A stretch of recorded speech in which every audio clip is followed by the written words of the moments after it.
Hello student, કેમ છો? મજામાં? સાઈરામ. હવે લાસ્ટ લેક્ચરની અંદર આપણે કેટલીક અગત્યની ભૌતિક રાશિઓની ચર્ચા કરી હતી, જેમાં આપણે ઉલ્લેખ કર્યો હતો કદ અને પદાર્થની ઘનતા. હવે નેક્સ્ટ રાશિ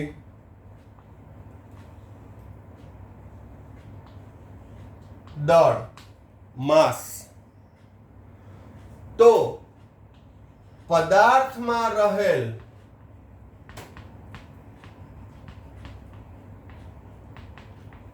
દ્રવ્યના જથ્થાને દળ કહે છે. તેનો એસઆઈ એકમ આપણે આગળ ભણી ગયા કિલોગ્રામ, સ્મોલ કેજી. સીજીએસ માં ગ્રામ, આ ઉપરાંત નાના એકમો માઇક્રોગ્રામ, મિલીગ્રામ, નેનોગ્રામ, પણ એસઆઈ એકમ અથવા એમકેએસ માં કિલોગ્રામ, સીજીએસ માં ગ્રામ. હવે અહીંયા દ્રવ્યના જથ્થાને દળ કહે છે. હવે બરાબર ધ્યાન રાખજો, ક્વેશ્ચન એમ પૂછે એમસીક્યુ ની અંદર કે દળનો એસઆઈ એકમ શું? તો દળનો એસઆઈ એકમ કિલોગ્રામ થશે. પરંતુ એમ પૂછે કે દ્રવ્યના જથ્થાનો એસઆઈ એકમ શું? તો એ મોલ આવશે. બરાબર ધ્યાન રાખજો. ખાલી દળ શબ્દ વાપર્યો કે દળનો એસઆઈ એકમ તો કે કિલોગ્રામ. દ્રવ્યના જથ્થાનો એસઆઈ એકમ તો એ મોલ થાય, કારણ કે મોલ એટલે દળના છેદમાં અણુભાર. મોલ સંખ્યા કઈ રીતે શોધવું એ આગળ આપણે આવશે જ, એટલે આ બધું ધ્યાન રાખજો. હવે અહીંયા આપણે દળ શબ્દ વાપર્યો, પણ જનરલી છે એ આપણા રૂટિનની અંદર છે આપણે શબ્દ વજન વાપરતા હોઈએ છીએ. વજન તો વાસ્તવમાં જે આપણે વજનનું મૂલ્ય બોલીએ છીએ એ ખોટું છે, એ દળ છે. દાખલા તરીકે 5 કિલોગ્રામ મેંગોઝ, તો આપણે કંઈક 5 કિલો કેરી આપો તો કેટલું વજન? તો આપણે વજન બોલીએ છીએ, પણ વજન અને દળમાં શું ડિફરન્સ છે એ થોડુંક આપણે પ્રકાશ પાડીએ કે વજન એટલે શું? તો કે પદાર્થ પર લાગતા ગુરુત્વાકર્ષણ બળને શું કહેવામાં આવે છે? વજન કહે છે. કારણ કે વિશ્વનો દરેક પદાર્થ એકબીજાને પોતાના તરફ આકર્ષે છે, તો પદાર્થ પર લાગતા ગુરુત્વાકર્ષણ બળને શું કહેવામાં આવે છે? વજન કહે છે. એટલે કોઈ આપણું વજન પૂછે તો એ દળ ગુણ્યા ગુરુત્વ પ્રવેગનું મૂલ્ય, એટલે કે પૃથ્વી પર કેટલું હોય? 9.8 મીટર પ્રતિ સેકન્ડ સ્ક્વેર. ગુરુત્વ પ્રવેગનું મૂલ્ય કેટલું હોય? 9.8 મીટર પ્રતિ સેકન્ડ સ્ક્વેર એસઆઈ એકમમાં. તો આપણું દળ પૂછે તો ઉદાહરણ તરીકે કે ભાઈ 75 કિલોગ્રામ આ દળ થયું, પણ વજન કેટલું થશે? 75 ગુણ્યા 9.8. કહેવાનો મતલબ એ છે કે એ વજન થશે. આપણે કે તમારું વજન કેટલું? રૂટિનમાં ભલે આપણે શબ્દ વાપરીએ છીએ એટલે આપણે સમજી લીધું કે ભાઈ વજન એટલે એ કિલોગ્રામ જે દળ થાય છે, પણ એકચ્યુઅલી દળ અને વજન વચ્ચેનો આ ડિફરન્સ છે. આ નિરપેક્ષ રાશિ થઈ, આ સાપેક્ષ રાશિ થઈ. દળ ગુણ્યા ગુરુત્વ પ્રવેગ એટલે શું આવશે? વજન. ખ્યાલ આવી ગયો? તો આ પણ એક નોંધ લેશો. બહુ બેઝિક બાબતો છે, પણ નોલેજ હોવું જરૂરી છે.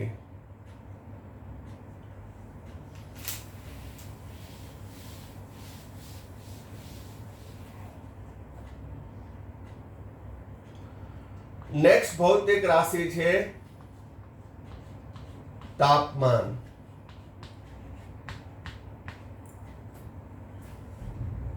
ટેમ્પરેચર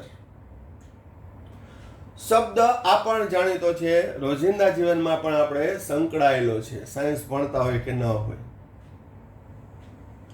પરંતુ તાપમાનની વ્યાખ્યા આપવાનું કહું તો તાપમાન કેને કહેવાય?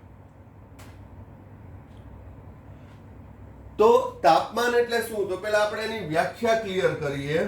તાપમાન કેને કહેવાય?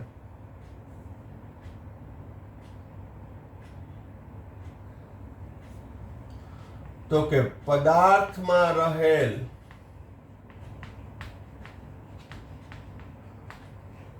ઉષ્મા ઊર્જાનો સ્તર, લેવલ, સ્તર દર્શાવતા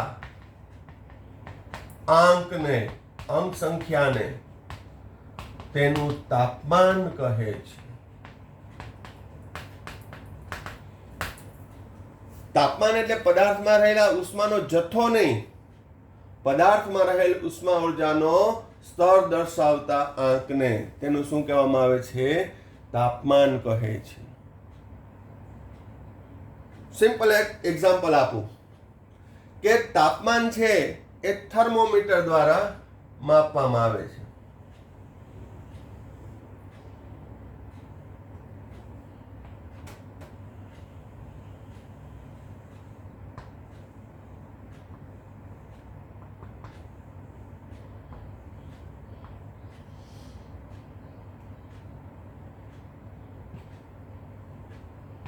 હવે આ થર્મોમીટરની અંદર છે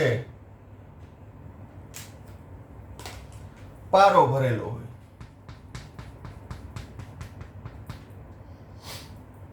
અહીંયા સ્કેલ,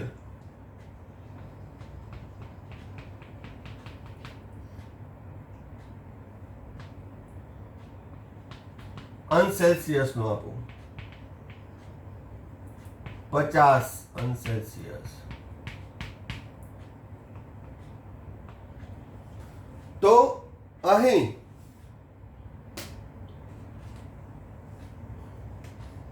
સામાન્ય તાપમાને આપણું ઓરડાનું તાપમાન છે 25 હોય, એટલે પારો ત્યાં હોય. પણ અત્યારે ઉનાળાની વાત કરું તો સવારમાં ટેમ્પરેચર ઓછું હોય, ધારો કે 25 છે, પણ જેમ જેમ જેમ જેમ સૂર્યનારાયણ છે એ મધ્યમાં આવતા જાય તેમ તેમ ઉષ્માનો જથ્થો વધારે ફેંકાતો હોય, પૃથ્વી પર આવતો હોય. એટલે આપણે કહીએ કે ગરમી વધી. ગરમી વધી એટલે ઉષ્માનો જથ્થો વધ્યો પૃથ્વી પર, અને ઉષ્માનો જથ્થો વધ્યો તો ટેમ્પરેચર પણ વધશે, એટલે પારો ઉપર આવશે.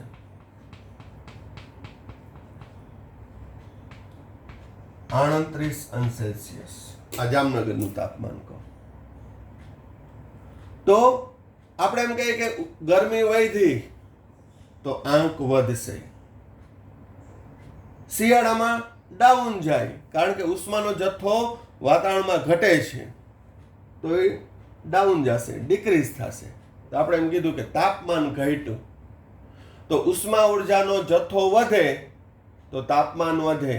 તો એ જે લેવલ દર્શાવતો આંક છે એને શું કહેવામાં આવે છે? તાપમાન. કે ભાઈ અત્યારે હાલમાં જામનગરનું તાપમાન 38 ડિગ્રી સેલ્સિયસ છે એમ કહી શકાય. જો હજી ઉષ્માનો જથ્થો એટલે કે ગરમી વધે તો આ આંક એનાથી પણ વધારે જાય, 40, 42. તો તાપમાન એટલે પદાર્થમાં રહેલ ઉષ્મા ઊર્જાનો સ્તર દર્શાવતા આંકને તાપમાન કહે છે. તાપમાન માપવા માટે થર્મોમીટર વપરાય છે. તાપમાનનો એસઆઈ એકમ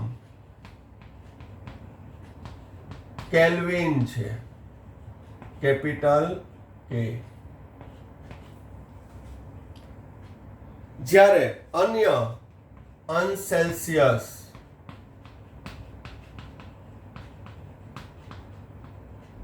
અંશ સેલ્સિયસ અને અંશ ફેરનહીટ. તો થર્મોમીટર તમે જોશો તો સામાન્ય થર્મોમીટર છે એ અંશ સેલ્સિયસ ના સ્કેલ વાળું હોય છે, પણ જે ડોક્ટર વાપરે છે થર્મોમીટર એ અંશ ફેરનહીટમાં હોય. અને અત્યારે તો તમે જોતા જશો ડિજિટલ થર્મોમીટર આવી ગયું છે, ગન જેવું, થર્મોગન, કપાળ ઉપર રાખે, રેસ પડે, એના ઉપરથી છે એની જે તે વ્યક્તિની બોડીમાં રહેલું ટેમ્પરેચર છે એનું મેઝરમેન્ટ થાય, એનું માપન થાય. પણ એ તમે સ્કેલમાં ક્યારેક ઝીણવટપૂર્વક જોશો ને તો 96 ને 97 ને એવું આવશે. 96 ને 97 સેલ્સિયસ હોય તો પૂરું થઈ જાય, એ વ્યક્તિ જીવી જ ના શકે. એ કયા એકમમાં હોય છે? અંશ ફેરનહીટમાં. ટૂંક સમયમાં આપણે અહીંયા પણ એવા આવી જશે હવે કે લગભગ બધા એક રૂટિન ઇક્વિપમેન્ટ તરીકે એ રાખશે જ ફર્સ્ટ એડ બોક્સમાં કે ભાઈ ટેમ્પરેચર માપવા માટે, કે ભાઈ તાવ નથી ને, બરાબર. તો એ અંશ ફેરનહીટમાં હોય છે. ડોક્ટરો જે વાપરે છે, આપણા ઘરમાં નાનું થર્મોમીટર પડ્યું હશે એ પણ અંશ ફેરનહીટમાં હોય. તો અંશ સેલ્સિયસ, અંશ ફેરનહીટ, કેલ્વિન એના મૂલ્યમાં કઈ રીતે જુદું પડે છે, શું સંબંધ છે એની ચર્ચા કરીએ. એ પહેલાં તમને તાપમાન એટલે શું એની વ્યાખ્યા ક્લિયર હોવી જોઈએ, એને કયા કયા એકમોમાં દર્શાવવામાં આવે છે, એને કયા સાધન વડે માપવામાં આવે છે એ અંગેનો ખ્યાલ હોવો જોઈએ.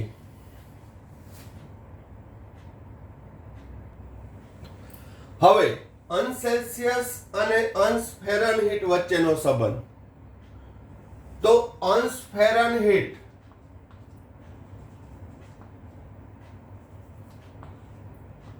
બરાબર 9/5 અંશ સેલ્સિયસ વત્તા 32 અથવા 180 ના છેદમાં 100, કાંઈ નથી કર્યું, ઉપર નીચે 20 વડે ગુણ્યું, અંશ સેલ્સિયસ વત્તા 32.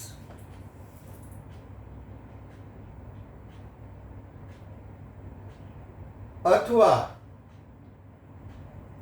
આનું સાદરૂપ આપું તો 1.8 અંશ સેલ્સિયસ વત્તા 32.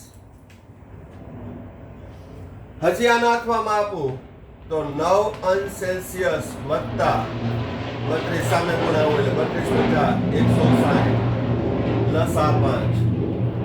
આ એટલા માટે કહું છું, આપણે ખાલી અંશ સેલ્સિયસ નું ફેરનહીટમાં રૂપાંતર કરવું તો આ એક સૂત્ર ઇનફ છે, આટલા બધાની કઈ જરૂર છે નહીં. પરંતુ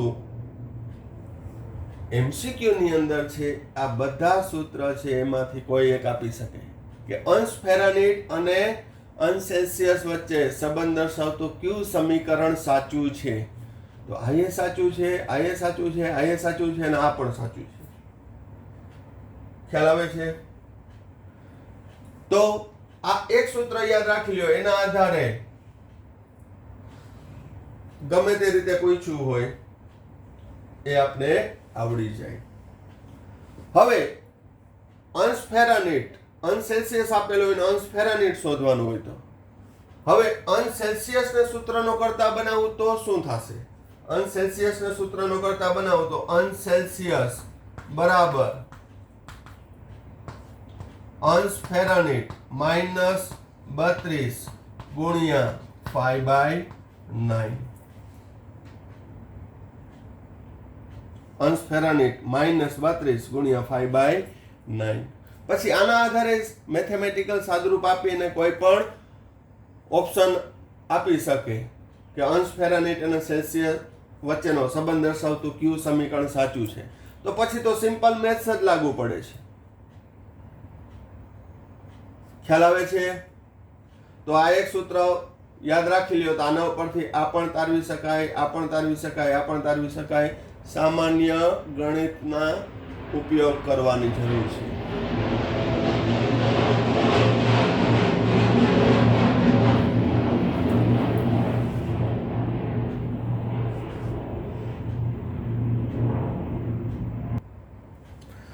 હવે અંશ સેલ્સિયસ અને કેલ્વિન વચ્ચેનો સંબંધ. હવે આ પોઈન્ટ લખું તો ઘણાને એવો પ્રશ્ન ઉપસ્થિત થાય કે સરે અંશ ફેરાનીટ લખ્યું, અંશ સેલ્સિયસ લખ્યું, તો અંશ કેલ્વિન કેમ ન લખ્યું? તો કેલ્વિન છે ને એ નિરપેક્ષ તાપમાન દર્શાવે છે.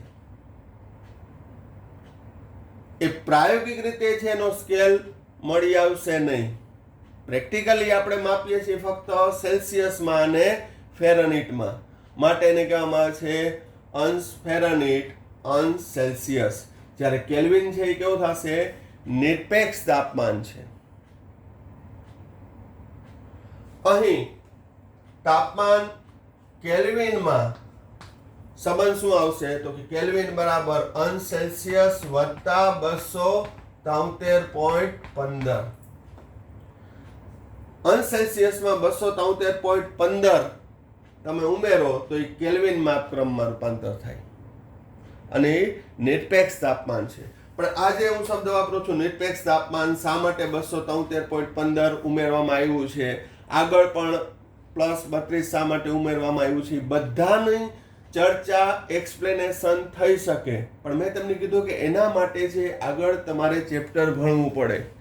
જેમ કે આપણે ચેપ્ટર નંબર 5 ભણશું ત્યારે સવિસ્તાર આવી જશે કે 273.15 જ કેમ, બીજો કોઈ પણ એક અંક સંખ્યા કેમ ન ગમી, આ કેલ્વિન નામના વૈજ્ઞાનિકે શોધ્યું હતું. તો આવો આંકડો શા માટે? તો શોર્ટમાં કહી દઉં કે વાયુનું તાપમાન તમે ઘટાડતા જાઓ તો વધુમાં વધુ કેટલું ઘટાડી શકો? -273.15 અંશ સેલ્સિયસ. કેટલું ઘટાડી શકો? -273.15 અંશ સેલ્સિયસ. એનાથી નીચું તાપમાન સેલ્સિયસમાં શક્ય જ નથી. આ એની રેન્જ આવી ગઈ. માટે કેલ્વિન માપક્રમમાં અંશ સેલ્સિયસમાં કેટલા ઉમેરવામાં આવે છે? -273.15. એટલે અહીંયા હું અંશ સેલ્સિયસ 273.15 કરું. નીચામાં નીચું કેટલું તાપમાન? 273.15. કેટલું થાય? 0. તો 0 કેલ્વિન. ઓકે, 0 કેલ્વિન થી કેલ્વિન માપક્રમ શરૂ થાય છે. કારણ કે 273.15 અંશ સેલ્સિયસમાં આપણે કેટલું એડ કર્યું? 273.15 એડ કરો. 273.15 કેટલું આવે? 0. તો કેલ્વિને કીધું ત્યાંથી મારો માપક્રમ શરૂ થાય છે. તો 0 કેલ્વિન, 0 કેલ્વિન એટલે કેટલા અંશ સેલ્સિયસ થશે? તો કે -273.15. પછી ઘણીવાર 0.15 ગણવામાં નથી આવતું, કારણ કે થોડું ઘણું ગણતરીમાં નથી આવતું, પણ પરફેક્ટ કેટલું આવે? 273.15. અને એ પણ આ -273.15 કઈ રીતે આવ્યું? એ નિરપેક્ષ તાપમાનનું આખું સવિસ્તાર નોંધ આવશે.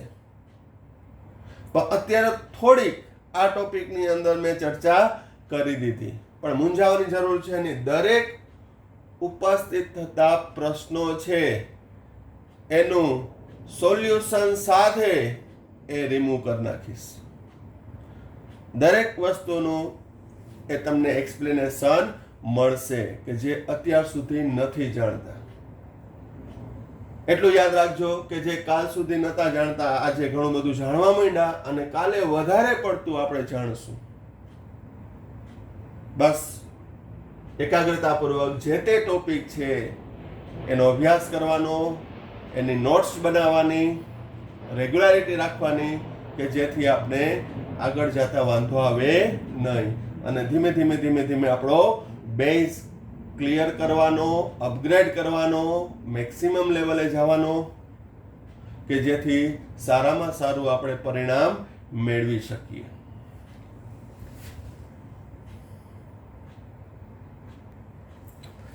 હવે આપણે ચર્ચા કરી કે નીચામાં નીચું તાપમાન -273.15 અંશ સેલ્સિયસ. તો આપણે સેલ્સિયસનું કેલ્વિનમાં રૂપાંતર કરવા માટે કેટલું ઉમેરીએ છીએ? 273.15. એનો મતલબ કે અંશ સેલ્સિયસ અને અંશ ફેરનહીટમાં ઋણ મૂલ્ય શક્ય છે, પરંતુ કેલ્વિન માપક્રમમાં ઋણ મૂલ્ય શક્ય નથી. એનું એક ઉદાહરણ આપું. ફોર એક્ઝામ્પલ કે હું અંશ સેલ્સિયસ છે એને -100 અંશ સેલ્સિયસ લઉં તો ફેરનહીટ કેટલું થાય? તો અંશ ફેરનહીટ બરાબર 9/5 અંશ સેલ્સિયસ વત્તા 32 -100 અંશ સેલ્સિયસ માઇનસમાં છે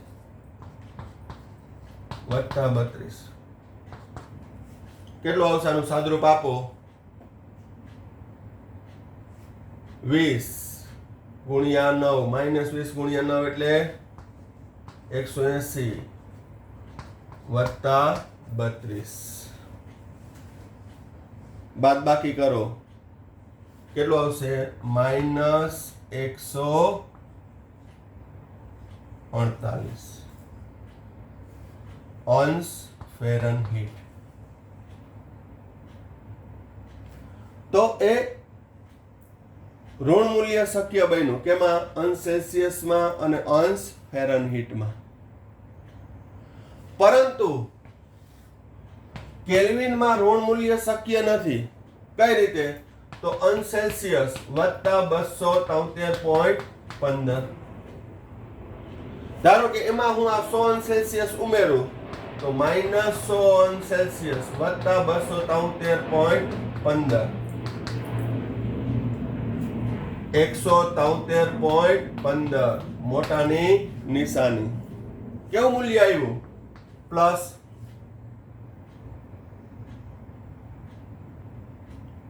હવે કોઈ મેથ્સ મગજમાં છવાઈ ગયું હોય અને એમ કહે કે સર -100 અંશ સેલ્સિયસ ના લ્યો, -275.15 લ્યો તો હાલો લઈ લઈએ. -275.15 વત્તા કેટલું ઉમેરવાનું? -2. સર આવ્યું ને? ઋણ તો આવ્યું. હું કહું કે હા ઋણ આવ્યું, પરંતુ -275.15 અંશ સેલ્સિયસ મૂલ્ય એ શક્ય નથી. નીચામાં નીચું કેટલું તાપમાન? -273.15. એનાથી નીચું અંશ સેલ્સિયસમાં તાપમાન હોઈ શકે નહીં. એટલે એ ભાઈ ગાણિતિક રીતે સાચો કે આ -2 આવ્યું, પણ આ શક્ય નથી. આ શક્ય નથી કારણ કે સેલ્સિયસમાં નીચામાં નીચું તાપમાન કેટલું છે? -273.15. એટલે માઇન્ડમાં રાખજો. આ પણ નાનકડો એવો MCQ છે કે અંશ સેલ્સિયસ અને અંશ ફેરનહીટમાં ઋણ મૂલ્ય શક્ય છે, પરંતુ કેલ્વિન માપક્રમમાં ઋણ મૂલ્ય શક્ય નથી. કારણ કે કેલ્વિન માપક્રમ શરૂ થાય છે 0 થી.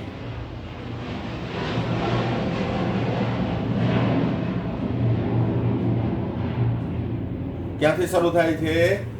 0 શૂન્યથી. અને શૂન્યથી શા માટે શરૂ થાય છે? કે નીચામાં નીચું તાપમાન સેલ્સિયસમાં -273.15 છે, માટે એમાં નિરપેક્ષ મૂલ્ય કેટલું ઉમેરવામાં આવે છે? 273.15. એટલે આ પોસિબલ થશે નહીં. ચાલો હવે આપણે સૂત્રનો ઉપયોગ કરી અને નાના 2 માર્કના દાખલા ગણીએ, MCQ ટાઈપના દાખલા ગણીએ. આગળ જતા પણ તમે જ્યાં જ્યાં તાપમાન રિલેટેડ મુદ્દાઓ ભણશો, પછી ફિઝિક્સમાં હોય કે કેમેસ્ટ્રીની અંદર હોય, તો આ બધા મૂલ્ય સૂત્ર એ તમને ઉપયોગમાં આવશે. અને હા, રોજિંદા જીવનમાં તો આપણે ઉપયોગ થશે જ. હવે જ્યારે તાપમાનની ચર્ચા આવશે ત્યારે વ્યાખ્યા યાદ કરજો. તાપમાનના કયા કયા એકમો છે, એના રૂપાંતરણના સૂત્રો શું છે, એ પણ તમને ખ્યાલ આવશે. હવે અંશ સેલ્સિયસ, ફેરનહીટ અને કેલ્વિનમાં રૂપાંતર કરો. જેમ કે 0°C ફેરાનહીટમાં રૂપાંતર કરું તો અંશ ફેરાનહીટ બરાબર 9/5 °C વત્તા 32 9/5 0 વત્તા 32 અહીં ગુણાકારમાં 0 છે એટલે આ પર 0 થઈ જાય વત્તા 32 એટલે 32 અંશ ફેરાનહીટ. હવે કેલ્વિનમાં રૂપાંતર કેલ્વિન બરાબર અંશ સેલ્સિયસ વત્તા 273.15 0°C વત્તા 273.15 એટલે 273.15 તો અહીં 0°C બરાબર 32 અંશ ફેરાનહીટ બરાબર 273.15 કેલ્વિન. અંશ સેલ્સિયસ ફેરાનહીટ અને કેલ્વિનમાં રૂપાંતર. 11th માં તમે કેલ્ક્યુલેટર પણ વાપરી શકો.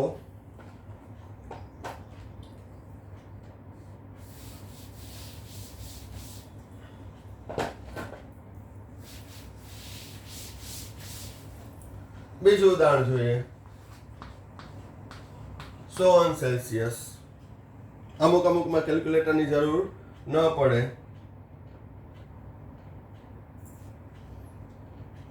અંશ ફેરાનહીટ સેલ્સિયસમાં આપેલું છે તો અંશ ફેરાનહીટ અને કેલ્વિનમાં શોધવાનું છે. 9/5 અંશ સેલ્સિયસ વત્તા 32 9 ગુણ્યા 100 અંશ સેલ્સિયસ ભાગ્યા 5 વત્તા 32 180 વત્તા 32 212 અંશ ફેરાનહીટ. કેલ્વિન બરાબર અંશ સેલ્સિયસ વત્તા 273.15 બરાબર 100 અંશ સેલ્સિયસ વત્તા 273.15 373.15. બીજું એક ખાલી નોલેજ માટે કહી દઉં 0°C એ પાણીનું ગલન બિંદુ છે. બરફનું ગલન બિંદુ છે. 0°C બરફનું ગલન બિંદુ. ફેરાનહીટમાં 32 ફેરાનહીટ અને કેલ્વિનમાં 273.15. એવી રીતે 100 છે એ પાણીનું ઉત્કલન બિંદુ છે. 100°C 212 અંશ ફેરાનહીટ અને 373.15 કેલ્વિન એ પાણીનું ઉત્કલન બિંદુ છે. તો અહીંયા હું ગમે એટલા ઉદાહરણ આપું, મેં તમને સૂત્ર અને એની અંદર સાદરૂપ આપો તો સાચો જવાબ લઈ શકાય. હજી એક બે આપણે જોઈ લઈએ.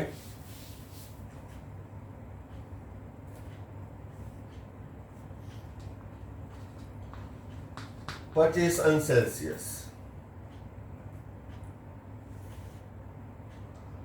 અંશ ફેરાનહીટ બરાબર 9/5 ગુણ્યા 25 વત્તા 32 45 વત્તા 32 77 અંશ ફેરાનહીટ. કેલ્વિનમાં અંશ સેલ્સિયસ 25 વત્તા 273.15 298.15 કેલ્વિન.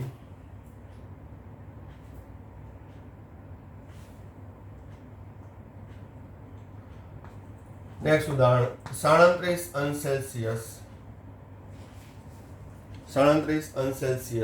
37°C તાપમાન એ તંદુરસ્ત વ્યક્તિનું બોડી ટેમ્પરેચર છે.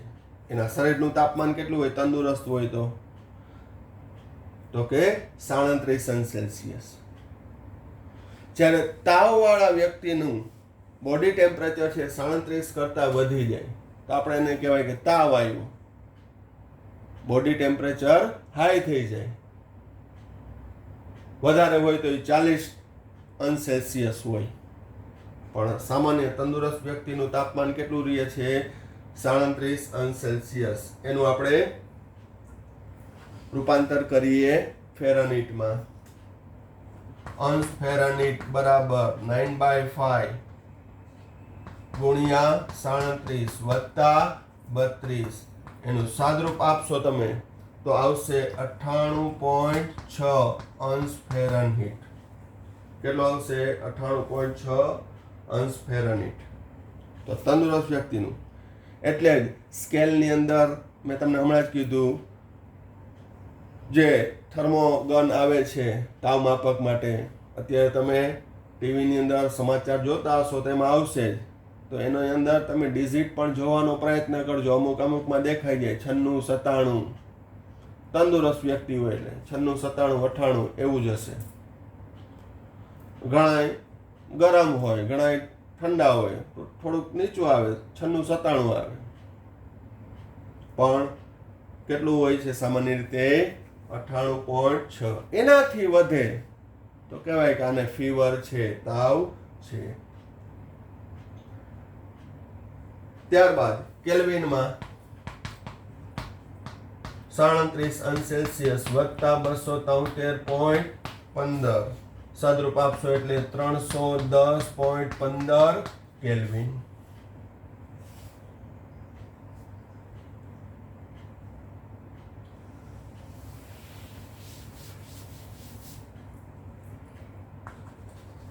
-40 અંશ સેલ્સિયસ, તો અંશ ફેરનહીટ બરાબર 9/5 ગુણ્યા -40 વત્તા 32.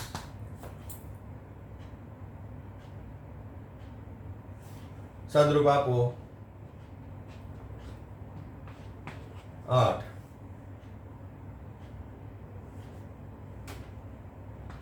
-72 વત્તા 32, 9/8 -40 અંશ ફેરનહીટ.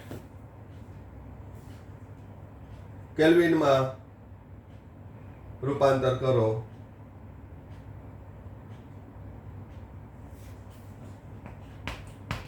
-40 વત્તા 273 એટલે +233 કેલ્વિન.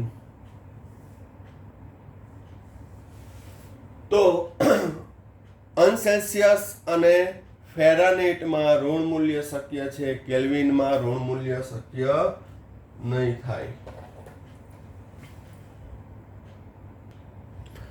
હવે અંશ ફેરનહીટમાં આપ્યું અને સેલ્સિયસ અને કેલ્વિનમાં કન્વર્ટ કરવાનું છે. એવું એક આપણે ઉદાહરણ લઈ લઈએ. તો અંશ સેલ્સિયસ બરાબર અંશ ફેરનહીટ -32 ગુણ્યા 5/9 નો વ્યાસ થઈ જશે. નહીં તો સાદરૂપ આપી લેવાનું 104 ઓછા 32 ગુણ્યા 5/9. 104 ઓછા 32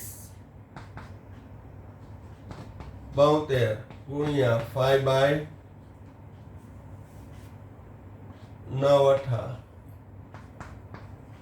40 અંશ સેલ્સિયસ.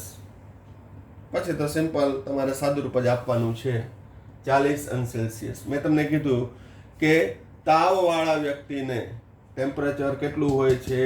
40 ડિગ્રી અંશ સેલ્સિયસ. ડોક્ટર કહે 102, 103, 104 તો પૂરું થઈ જાય. આપણે 102 ડિગ્રી, ઓહો 104 ડિગ્રી ટેમ્પરેચર છે, ફૂલ બોડી ગરમ હોય. પણ એ અંશ ફેરનહીટમાં હોય છે. જોજો આપણા ઘરમાં પણ હોય છે, એની અંદર જે હોય છે એ અંશ ફેરનહીટ હોય છે. ખ્યાલ આવી ગયો? કેલ્વિનમાં સેલ્સિયસમાં 40 વત્તા 273.15 313.15 કેલ્વિન. હવે તો આ તાપમાનના જુદા જુદા એકમોના રૂપાંતરણના સૂત્ર ઉપરથી છે, આની પ્રેક્ટિસ કરજો. કોઈ પણ ટેમ્પરેચર તમે લઈ શકો, પણ મેં તમને કીધું કે કેલ્વિનમાં છે -273.15 થી નીચે જઈ શકાય નહીં. તમે કોઈ પણ અંક સંખ્યા લઈને પ્રેક્ટિસ કરી શકો. હવે આ જે ભણાવ્યો છે એ મુદ્દામાંથી જ છે. તમે જ્યારે વિડીયો જુઓ ત્યારે આ ક્વેશ્ચનનો ઓન ધ સ્પોટ જ જવાબ આપવાનો છે તમારા કોમેન્ટ બોક્સની અંદર કે તાપમાનનું કયું મૂલ્ય છે જે અંશ સેલ્સિયસ અને અંશ ફેરનહીટ બંનેમાં સમાન છે. ફરીથી શું? તાપમાનનું કયું મૂલ્ય છે કે જે અંશ સેલ્સિયસ અને અંશ ફેરનહીટમાં સમાન થશે. તમારે તાપમાનનું મૂલ્ય જ ખાલી દર્શાવવાનું છે કોમેન્ટ બોક્સની અંદર.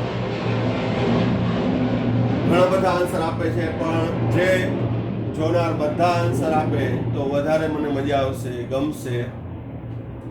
તો અહીં તાપમાન, એના જુદા જુદા એકમોની ચર્ચા પૂરી થાય છે, પણ ખૂબ જ ઉપયોગી છે. આ પોઈન્ટને એવોઇડ ના કરતા બેઝિક ફંડામેન્ટલ માટે મેં તમને કીધું કે ફિઝિક્સની અંદર, કેમેસ્ટ્રીની અંદર આ તમને જ્યાં જ્યાં તાપમાનનો ઉલ્લેખ આવે ત્યાં ડગલે ને પગલે છે આ બધા રૂપાંતરણો ઉપયોગી થશે.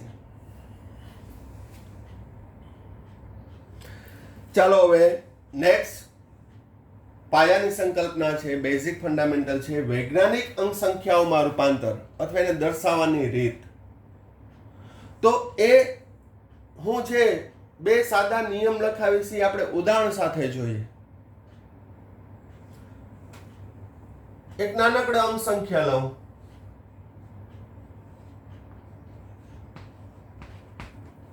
$15,425. પછી અહીં દશાંશ ચિહ્ન આવશે, બધાને ખબર છે, 0 0. હવે બરાબર ધ્યાન રાખજો, વૈજ્ઞાનિક અંક સંખ્યાને કઈ રીતે દર્શાવવામાં આવે છે? તો કે એક કરતા મોટી હોય અથવા એક કરતા નાની સંખ્યા હોય તો દશાંશ ચિહ્ન છે એને યોગ્ય બાજુએ ખસેડી એકમ પદ સુધી લાવવામાં આવે છે. જેમ કે આ ઉદાહરણ દ્વારા સમજાવી દઉં કે ભાઈ એક કરતા મોટી સંખ્યા છે તો દશાંશ ચિહ્નને હું ડાબી બાજુ ખસેડીશ. કઈ બાજુ? ડાબી બાજુ, લેફ્ટ હેન્ડ સાઈડ. ક્યાં સુધી ખસેડીશ? તો કે એકમ પદ આવે ત્યાં સુધી.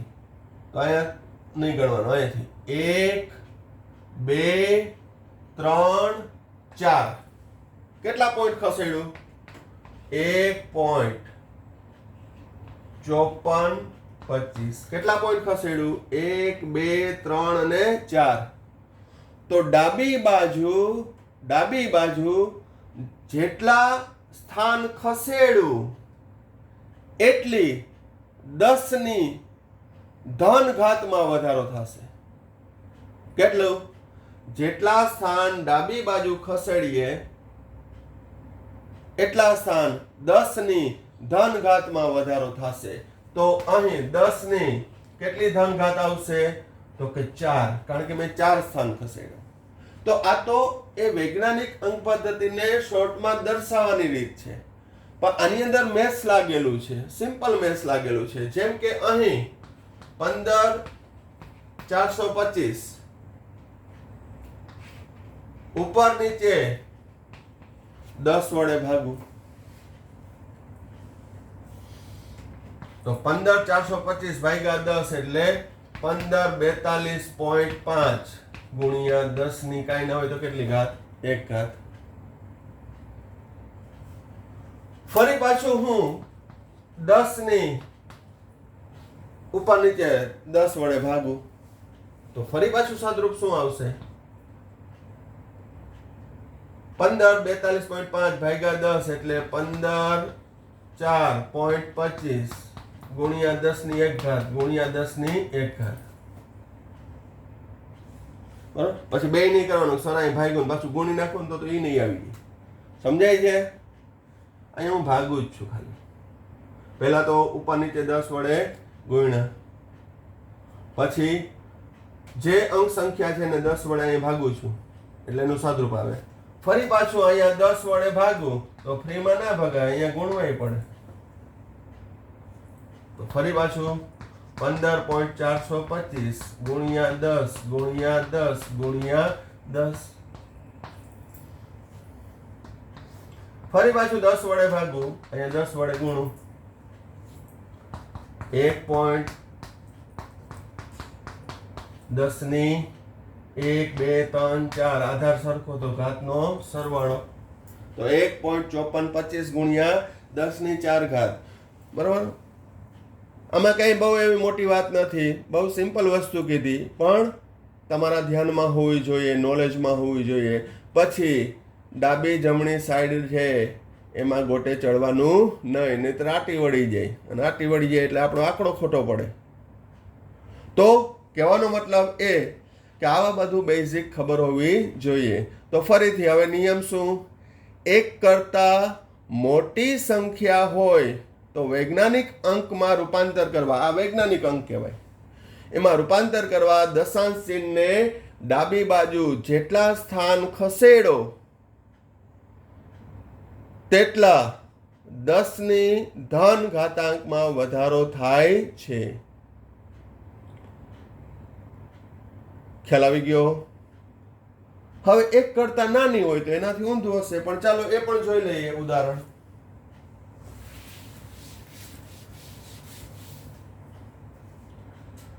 $0.0000085 કોઈ પણ અંક સંખ્યા હોય, આ સંખ્યા એક કરતા નાની છે તો દશાંશ ચિહ્નને મારે કઈ બાજુ ખસેડવું પડે? જમણી બાજુ છે. એક કરતા મોટી હોય તો તરત ખબર પડી કે એક કરતા મોટી હોય તો ડાબી બાજુ ખસેડો, એક કરતા નાની હોય તો જમણી બાજુ ખસેડવાનું. ક્યાં સુધી? એકમ પદ સુધી. તો આ સ્થાનને નહીં ગણવાનું, અહીંયાથી 1 2 3 4 5 6. તો કેટલું આવ્યું? 8.85. 1 2 3 4 5 6. હવે જમણી બાજુ ખસેડું તો જેટલા સ્થાન ખસેડું એટલી 10 ની ઋણ ઘાત વધશે. તો 10 ની ઋણ ઘાત, કેટલા સ્થાન ખસેડ્યું? 1 2 3 4 5 6. તો 10 ની -6 ઘાત. તો અહીંયા પણ એક્સપ્લેનેશન એ રીતે આપી શકાય. શું? આખું સાદરૂપ નહીં આપું, કારણ કે એટલું તો હવે તમને ખ્યાલ આવી જાય કે ઉપર નીચે 10 વડે ગુણતો જાઉં છું. હવે અહીં ગુણાકાર કરવાનો એટલે એક એક દશાંશ ચિહ્ન છે એ જમણી બાજુ ખસતું રહેશે. છેલ્લે અહીં 8.85 થશે ને ત્યારે અહીંયા 10 ની 6 ઘાત આવશે. 8.85 10 ની 6 ઘાત ઉપર આવે તો 10 ની -6 ઘાત. આટલું મેચ તો બધાને ખ્યાલ જ હશે. તો હવે વૈજ્ઞાનિક અંક પદ્ધતિમાં દર્શાવવાની રીત શું છે? તો કે એક કરતા મોટી સંખ્યા હોય તો ડાબી બાજુ ખસેડતા 10 ની ધન ઘાતમાં વધારો થાય. 10 ની ધન ઘાત કેટલી વધશે? જો કે જેટલા સ્થાન ડાબી બાજુ ખસેડો તેટલા. એક કરતા નાની હોય તો દશાંશ ચિહ્નને જમણી બાજુ ખસેડવામાં આવે છે, અને જમણી બાજુ ખસેડતા એની ઋણ ઘાતમાં વધારો થાય. કેટલી ઋણ ઘાત વધશે? તો કે જેટલા સ્થાન તમે જમણી બાજુ ખસેડો તેટલા. તો આ પણ જ્યારે કેમેસ્ટ્રીની અંદર ચેપ્ટરની અંદર દાખલાઓ આવશે ત્યારે આ બધા સ્ટેપ ફંડા તમને ઉપયોગી થશે. હવે આપણે એના ઉદાહરણ થોડા ઘણા જોઈ લઈએ, પછી વૈજ્ઞાનિક અંકોનો સરવાળો, બાદબાકી, ગુણાકાર, ભાગાકાર એ પણ શીખશું. એ બધું જરૂરી છે, એવોઇડ નહીં કરવાનું. આપણે એમ કે આવડે પણ આપણે ભૂલ આમાં જ કરી આવીએ, ગણતરીમાં જ. ધારો કે અહીંયા કહું 125.55 ગુણ્યા 10 ની -2 ઘાત અવમૂલ્ય છે, તો શું આવશે? આ વૈજ્ઞાનિક અંકમાં રૂપાંતર કરવા માટે દશાંશ ચિહ્નને ડાબી બાજુ કેટલા પોઈન્ટ ખસેડવું? 1 અને 2. 1.2555 ગુણ્યા 2 સ્થાન ખસેડ્યા જમણી બાજુ તો +2 થશે ગુણ્યા 10⁻2 ઘાત. ગુણાકાર છે એટલે ઉડી જશે ઘાત આધાર સરખો તો ઘાતનો સરવાળો +2 -2 એટલે જવાબ આવે 1.2555. તમે પણ આ રીતે અંક સંખ્યા બનાવીને ઘણા બધાની પ્રેક્ટિસ કરી શકો. જેમ કે અહીં 0.002609 ગુણ્યા 10⁻3 ઘાત. આવું કંઈક સાદુરૂપ આપતા સ્ટેપ આવ્યું તો એક કરતા નાની સંખ્યા છે 1 2 3 4 2.609 ગુણ્યા કેટલા સ્થાન ખસેડ્યા 4 સ્થાન કઈ બાજુ જમણી બાજુ ઋણ ઘાત ગુણ્યા 10⁻3 ઘાત. તો આનો જવાબ આવશે 2.609 ગુણ્યા 10⁻7 ઘાત. પછી આ અંક સંખ્યાનું શું કરવું એ પછીની વાત છે. એને સાર્થક સંખ્યામાં કઈ રીતે ફેરવવાનું એના શું નિયમો છે એ પછી આવશે. પણ પહેલા આ વૈજ્ઞાનિક અંક સંખ્યાઓ છે એ લખતા આવડવી જોઈએ. આવડતી હશે પણ છતાંય મેં તમને કીધું કે આપણે એકદમ બેઝિક થી સાયન્સની શરૂઆત કરશું કે દરેક પેરામીટર છે આપણા માઇન્ડમાં ક્લિયર હોવા જોઈએ.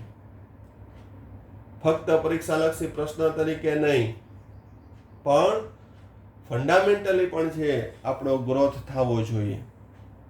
અને એના માટે નાનામાં નાની વસ્તુ છે એ શીખવાની છે. તો જ કહી શકું કે કાલ સુધી ઘણું નહોતા જાણતા એ આજે થોડું ઘણું જાણવા માંડ્યા અને આવતીકાલે એનાથી પણ વધુ જાણીશું. કેની પાસેથી? Okay, thank you.